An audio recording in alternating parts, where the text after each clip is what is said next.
Hey guys, I'm set on a ride. I'm going to do a quick video today on protein requirements for building and maintaining muscle mass, um, growing muscle mass, and just longevity in general.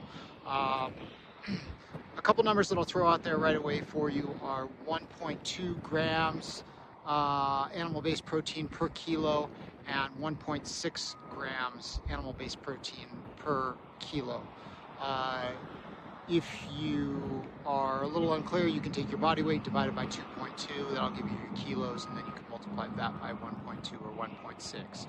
1.2 there is kind of the minimum.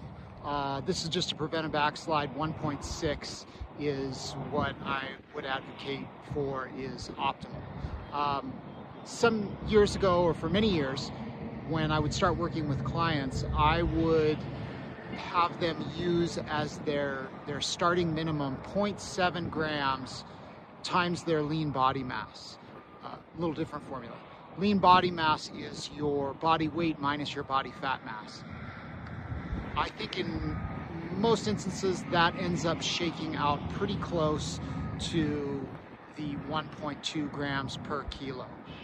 However, based on largely Rhonda Patrick's sort of meta take on what the world's foremost protein experts and protein and physiology experts are saying currently, I've kind of updated that prescription for clients to use that 1.2 and 1.6 number.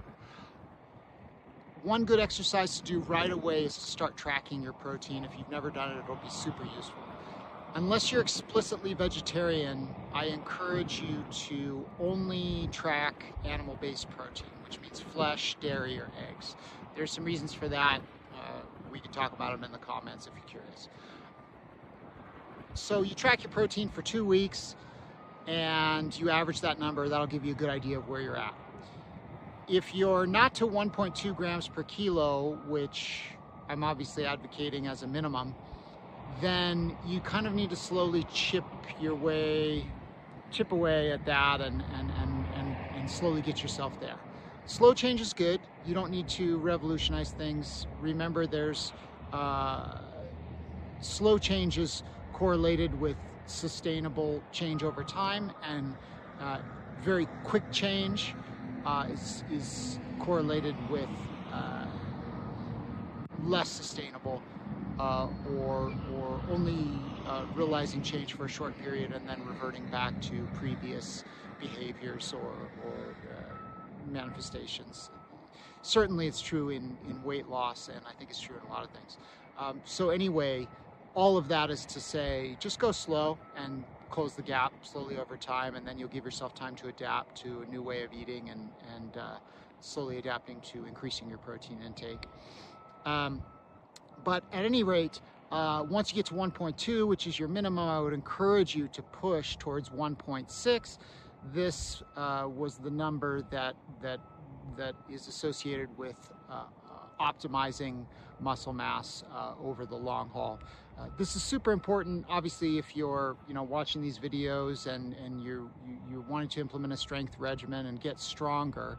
But it's also important for perhaps even more important ultimately for longevity and just keeping as much muscle on your frame as you can for as long as possible, because this becomes really critical in sort of the last third or quarter of life.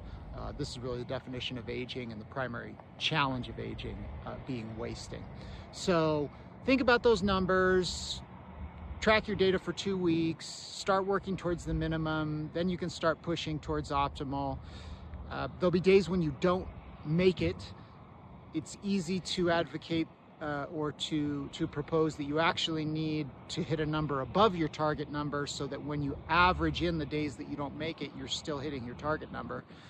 That may be a little premature if you're not even close to either of these numbers and you're slowly going to work to get there. I would table that concern for a while and come back to it later.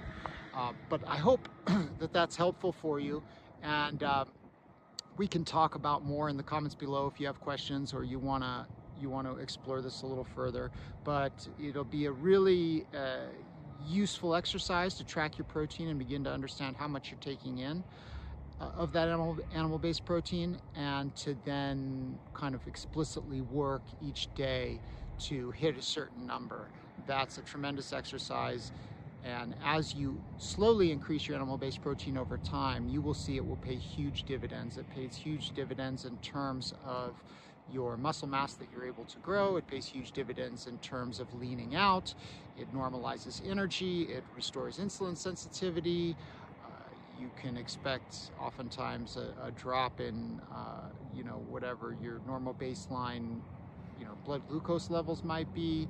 It has all sorts of profound effects that kind of come as a cascade down the line once you make significant change there. So it tends to be a master lever for optimizing health, and certainly for maintaining and growing muscle mass and relating to increasing and strength over time. So I hope that's useful. Hit me up with any questions in the comments, and ride safe. We'll see you guys.